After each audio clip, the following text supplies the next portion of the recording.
In this video, we are revealing how Naval Ravikant made me rich. More with that after the intro.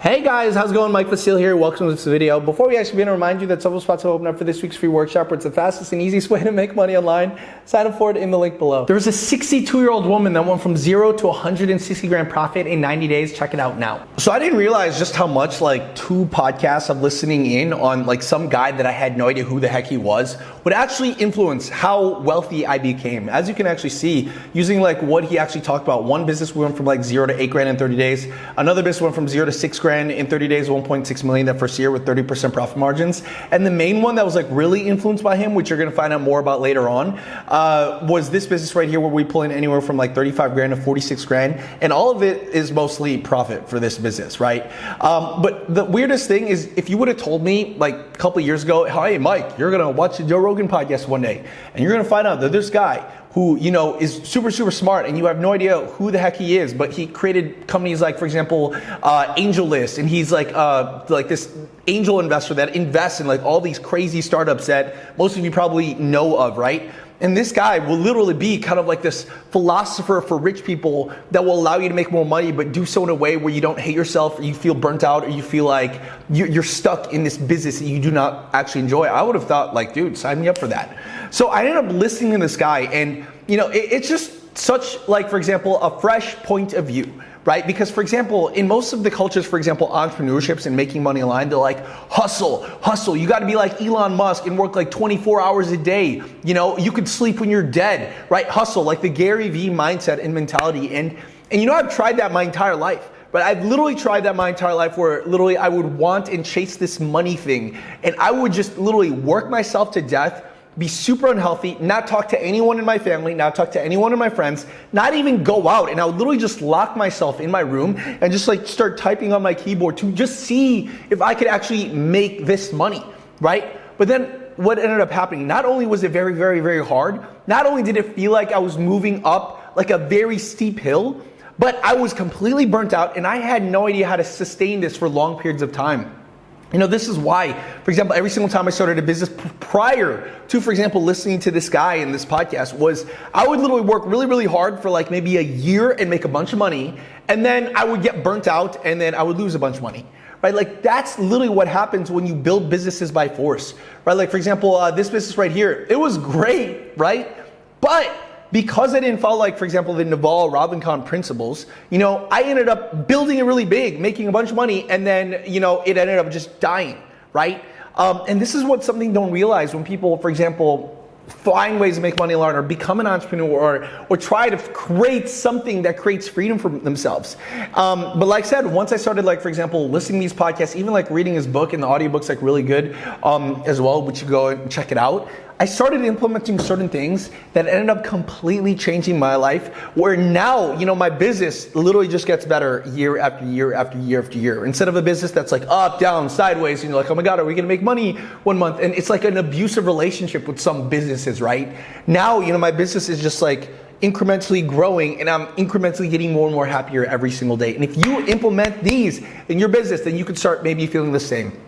So the first thing that he really talked about is you want to go and play long-term games with long-term people, right? And this isn't just necessarily from him, for example, Warren Buffett and Charlie Munger have this exact same idea as well. It's it's not necessarily just even with relationships, but with the things that you own. Warren Buffett's if you're not willing to hold the stock for 10 years, don't hold it for 10 minutes.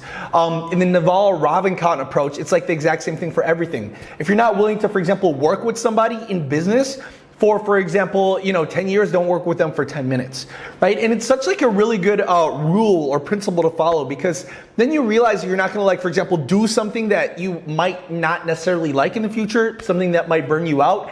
And it prevents you from getting into a bunch of businesses that might not necessarily be the thing that you would want to do for the rest of your life, or that you would create real wealth with.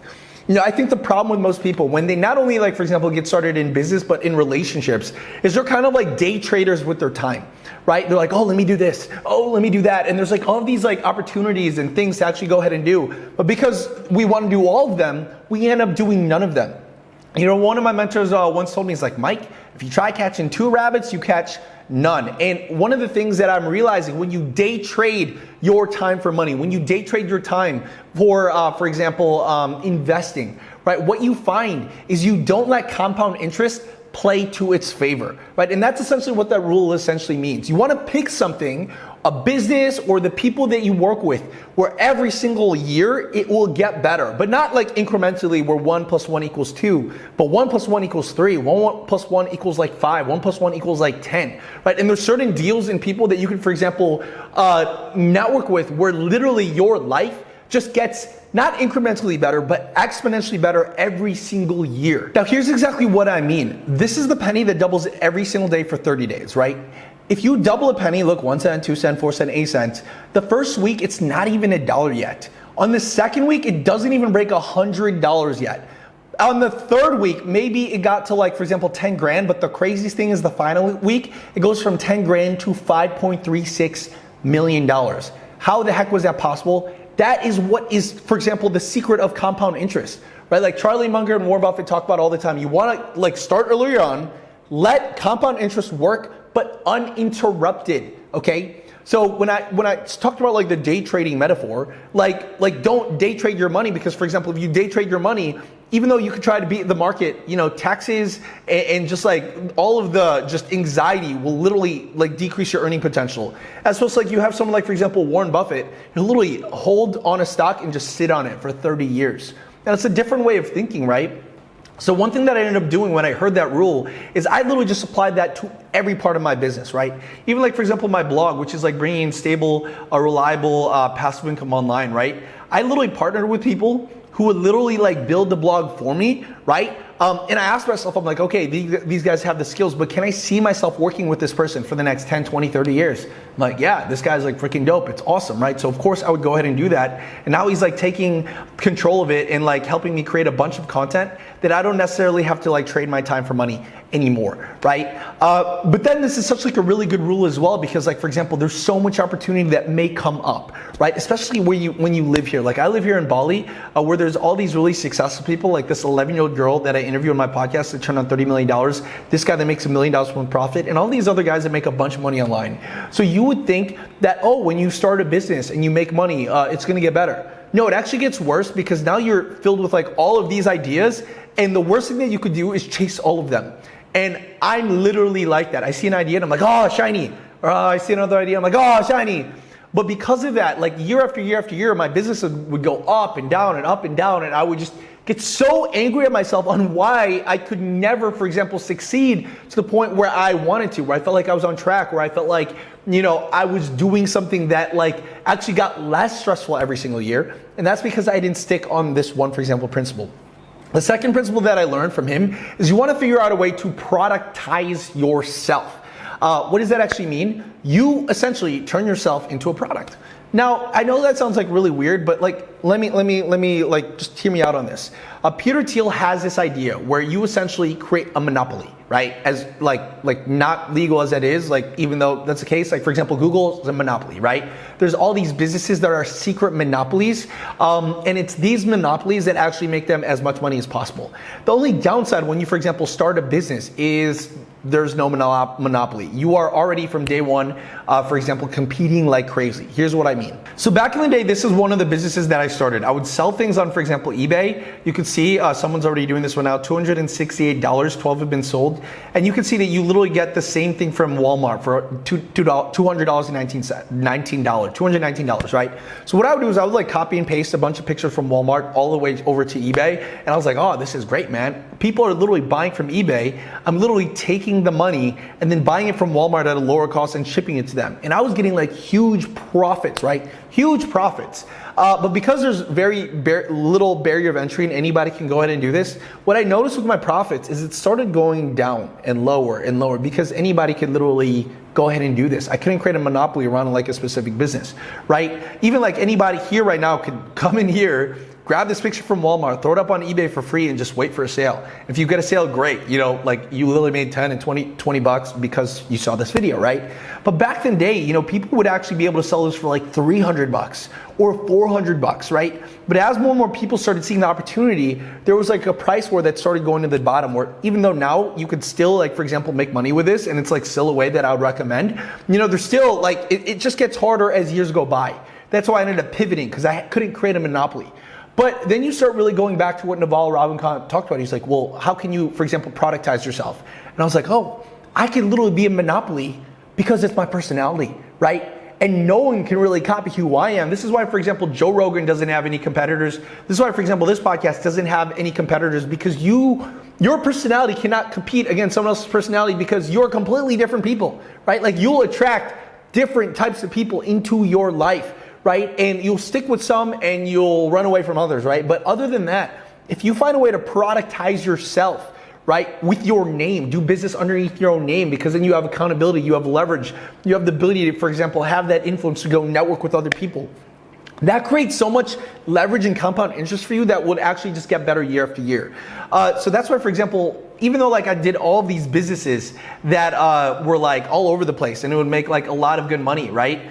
The ones that I'm really excited are the ones that are focused on my own name. Obviously, right? That's why I make so much damn videos every single day. That's why, for example, I'm creating like, we're creating around like 20 to 30 blog articles, you know, a month right now, but we want to get to the point where we're creating like 100 or 300 articles a month. Like, oh my God, like how crazy would that be, right? And you could see that all of it is under my name. All of it is under my name. When I go on webinars, it's under my name. When I sell, you know, other people's products, it's under my name. When I go ahead and, for example, create content, it's under my name. And because of that, you know, literally my income skyrocketed. And this is literally where this business came from. You know, the digital real estate business, where essentially we create content and we rent that content out to advertisers that will literally rent our piece of content to sell their products and services. You can see literally Google pays us anywhere from like 35 grand to 46 grand a month. And it just grows year after year after year. But the craziest thing is when I really doubled down on this, I was like, this is like the best business model known to man. And literally it's just because every single time I wanted to start a business that didn't have a way to productize myself, I'm like, no. If it doesn't have a relationship to something that I could have, for example, a competitive advantage on, i.e. being myself, then I probably shouldn't do this. Like even the past couple of weeks, there was so much opportunities that came out and I was like, okay, does this have anything to do with my name and doing business under my own name? Can I use any of my existing resources to, for example, leverage that to make even more money? No? Okay, so even though I can make like a bunch of money with this opportunity, I'll just say no, because number one, I can't productize myself. And number two, you know, like there's no compound interest with that, because, you know, as you, for example, grow, like it's just like, you know, personal brands just get better after year after year after year. That's why you see like so many people starting YouTube videos or so many people starting blogs, and they're a lot easier than you think. The hardest thing you got to ask yourself, the reason why there's really no competition is because many people have a limiting belief on, oh, I'm a nobody, or why would anyone listen to me? And you know what? Everyone feels like that. Like literally everyone feels like that. It doesn't matter if you're just getting started, if you have millions of dollars, if you're completely broke. Every single person that has made content, that is making content right now, has felt like this little imposter syndrome of who am I to go ahead and make videos on? There's so much other better people on. There's that person and that person and that person. But what you realize is you use this as kind of like a little tool and a little system to just get better with your personality. And that's what I see, man. I make these videos and I have so much fun because I'm like, okay, let me just think of a video topic that I enjoy talking about and let me just use this to kind of like chisel the personality and make myself more of like an awesome human being, which is like ultimately my end all be all goal. It's just also awesome that being myself and just, you know, portraying the things that I'm learning also, for example, makes me money. And like I said, just those two lessons alone did so much wonders, like for example, for my business. But ultimately the biggest thing that I'm realizing is to not let the money kind of like control you, and to also understand that you also have a life. You have people around you that already love you. And even though you might not be where you want to be, you're also not where you used to be. And just understanding that and then stepping into your business with that mindset could be, you know, doing wonders for example, your mental health and your anxiety levels, right? But of course, if you want to know even faster ways to make money online, you want to find out how people in our community were able to scale from like 0 to 30 grand at age 47 in like 5 to 8 weeks, how immigrants are making 100 grand in 2 months, and how even this 58-year-old went from 0 to 30 grand a month in like 5 to 8 weeks. Sign up for this week's free workshop below. And if you want to check out these podcasts, check out this one right here and this one right here. Hopefully this helps. Love you guys. See you guys later. Woo!